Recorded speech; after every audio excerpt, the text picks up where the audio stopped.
Natural growth. Manipur में जो बाहर से आए हुए घुसपैठी मणिपुर में आकर आतंक फैलाकर पारंपरिक समुदाय को मिटाकर मणिपुर को सेपरेट करना चाहता है। बहुत मतलब जो संगठन जैसे हमारा महादेव सेना हो और दूसरा बड़े बड़े संगठन सच्चाई मालूम हो गया है। मतलब जो ओरिजिनल इनहेबिटेंट्स नहीं है भारत का, उसको एसटी का दर्जा नहीं मिल सकता। The refugees can not get the ST status. Memorandum पाइके नेशनल काउंसिल ने मेमोरेंडम दिया गया था ऑनरेबल मिनिस्टर होम अफेयर्स में। उस पर अच्छी तरह से वो अपने आप अच्छी तरह से लिखा गया था कि the Paites they left their home at Chimneo Geltie in Burma and come to Manipur state and the Mizo district. The bulk of their population therefore still lives in Chin Hills, Burma, and a large number in the Mizo district today. इससे मालूम होता है कि mostly और cookie चिन जो है वो सब रिफ्यूजी है। सबसे महत्वपूर्ण बात क्या है कि वो अनुसूचित जनजाति का विक्टिम कार्ड यूज करके सब जगह पे झूठा न्यूज फैला रहे हैं। उसको अनुसूचित जनजाति से के संविधान के राइट से उस लोगों को हटा दिया जाए।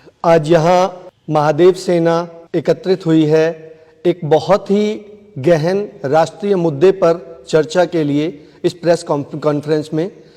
आप सभी देशवासी इस बात को जानते हैं कि मणिपुर की आज क्या स्थिति है और मणिपुर में जो अन्याय चल रहा है खुलेआम, आज महादेव सेना उसके लिए पुरजोर विरोध करती है कुकीज का। क्योंकि एक अन्याय तो ऐसा होता है जो कि छुपे आम होता है, लेकिन एक अन्याय ऐसा होता है जो खुलेआम किया जा रहा है। कहीं ना कहीं कानून की आड़ में संविधान निर्माताओं ने जो एक त्रुटि शायद उसमें छोड़ दी, उसी का फायदा उठाते हुए आज जो कुकीज इस बात का फायदा उठाकर जो हमारे मैतेई बंधु हैं उनके ऊपर जो अत्याचार किया जा रहा है, जो उनके अधिकार हैं जो छीने जा रहे हैं, आज महादेव सेना उसका विरोध करती है। आप सभी जानते हैं अनुसूचित जनजाति के अंतर्गत जो कुकीज हैं उनको उनके अधिकार दिए जा रहे हैं और उसी की आड़ में वो लोग वहां की जमीनों पर कब्जा कर रहे हैं, वहां पर जो उच्च पद हैं उन पर विराजमान हो रहे हैं और हमारे जो मैतेई बंधु हैं उन लोगों को उनके अधिकार नहीं मिल पा रहे हैं। अपनी महादेव सेना की संपूर्ण टीम की तरफ से आज अपना पूर्ण समर्थन हमारे मैतेई बंधुओं को देती है और सरकार से अनुरोध करती है कि इनको इनके अधिकार दिए जाएं। महादेव सेना यहाँ मणिपुर में जो मैतीस समुदाय अपने परिवार के लोग इनके साथ जो एक बेगाना सौतेला व्यवहार किया जा रहा है उसके लिए अपना विरोध प्रदर्शन जताने के लिए इकट्ठी हुई है। क्योंकि जो परिवार के लोग हैं, जो एक परिवार के सदस्य हैं, उनको बाहर निकाल के और जो पड़ोसियों से आए उनको अपना बच्चा बना के और सारी प्रॉपर्टी, सारी जमीन जायदाद उनके नाम करने का ये किस प्रकार का कानून या किस प्रकार का एक व्यवहार जायज कहलाया जा सकता है। भारत एक धर्मनिरपेक्ष देश अवश्य है, लेकिन इसका मतलब ये नहीं कि अपने बच्चों का अधिकार छीन करके दूसरे देश के लोगों को दिया जाए। Military report on the chin Lushai country जो कर्नल ईवी एली ने लिखा है, उस पे अच्छी तरह से मेंशन किया गया है कि इन 1882 some 3000 Paites who had been oppressed by the Lusais moved off into Manipur territory। इस पे अच्छी तरह से लिखा गया है।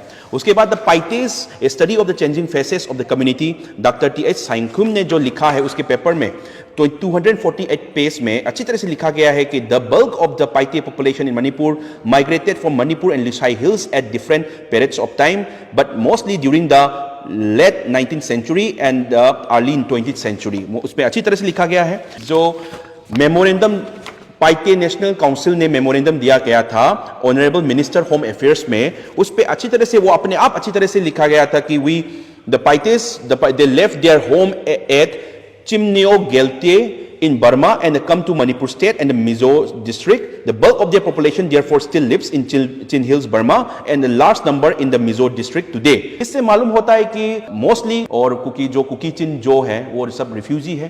तो इस पे हम लोग नहीं बोल रहे कि जो 1951 से जो पहले आए हैं वो बाहर चले जाएं और ये करे, वो लोग ठीक है, वो रिफ्यूजी, फिर भी वो लोग हम लोगों ने उसको रहने का जगह दिया, वो इलीगल तरीके से आए, फिर भी वो लोग इलीगल तरीके से रहने लगे, वो अलग चीज़ है। पर वो लोग को एसटी का दर्जा ऐसे ही मिल गया, उन लोगों को यूज़ करने लगे। पर अभी मणिपुर का सिचुएशन जो अभी हो रहा है, इस पे इलीगल इमिग्रेंट्स का बहुत सारा हाथ है, इसलिए एनआरसी जल्दी से जल्दी किया जाए और 1951 का कट ऑफ ईयर में एनआरसी किया जाए। पर सबसे महत्वपूर्ण बात क्या है कि वो अनुसूचित जनजाति का विक्टिम कार्ड यूज करके सब जगह पे झूठा न्यूज फैला रहे हैं, उसको अनुसूचित जनजाति से के संविधान के राइट से उस लोगों को हटा दिया जाए। का सबसे बड़ा राइट उसको देकर जो उन लोगों को सेटलमेंट करने का, जैसे रिफ्यूजी को सेटलमेंट करने का, परमानेंट सेटलमेंट करने का एक पावर दिया जा रहा है। इस पे क्या हो रहा है कि जो नया लोग इलीगल इमिग्रेंट्स आ रहे हैं, नॉन स्टॉप आ रहे हैं, इस पे उन लोगों को